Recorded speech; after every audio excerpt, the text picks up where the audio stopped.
Atos dos Apóstolos, capítulo 9. E Saulo, respirando ainda ameaças e mortes contra os discípulos do Senhor, dirigiu-se ao sumo sacerdote e pediu-lhe cartas para Damasco, para as sinagogas, a fim de que, se encontrasse alguns daquela seita, quer homens, quer mulheres, os conduzisse presos a Jerusalém.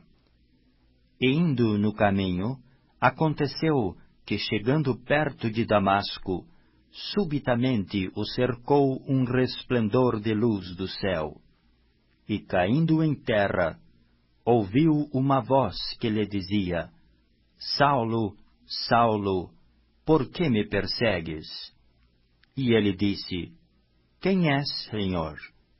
E disse o Senhor: Eu sou Jesus, a quem tu persegues. Duro é para ti recalcitar contra os aguilhões. E ele, tremendo e atônito, disse: Senhor, que queres que faça? E disse-lhe o Senhor: Levanta-te e entra na cidade, e lá te será dito o que te convém fazer. E os varões que iam com ele pararam espantados, ouvindo a voz, mas não vendo ninguém. E Saulo levantou-se da terra, e abrindo os olhos, não via a ninguém. E guiando-o pela mão, o conduziram a Damasco. E esteve 3 dias sem ver, e não comeu nem bebeu. E havia em Damasco um certo discípulo chamado Ananias. E disse-lhe o Senhor em visão: Ananias. E ele respondeu: Eis-me aqui, Senhor. E disse-lhe o Senhor: Levanta-te, e vai à rua chamada Direita, e pergunta em casa de Judas por um homem de Tarso chamado Saulo, pois eis que ele está orando.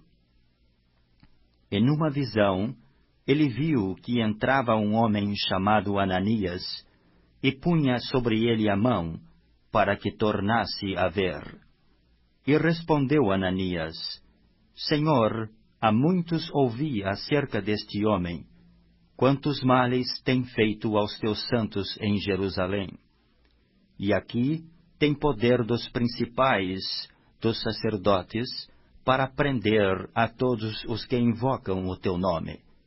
Disse-lhe, porém, o Senhor: Vai, porque este é para mim um vaso escolhido, para levar o meu nome diante dos gentios, e dos reis e dos filhos de Israel.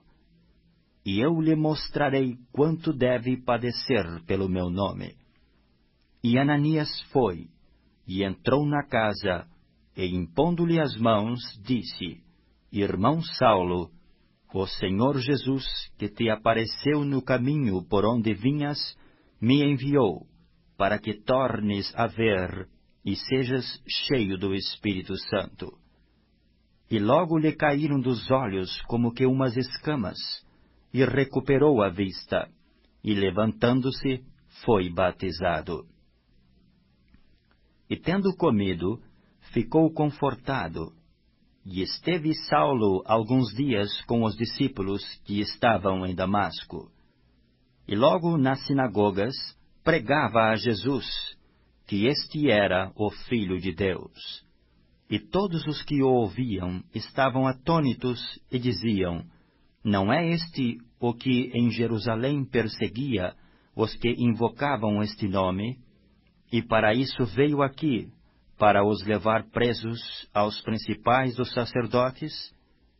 Saulo, porém, se esforçava muito mais, e confundia os judeus que habitavam em Damasco, provando que aquele era o Cristo.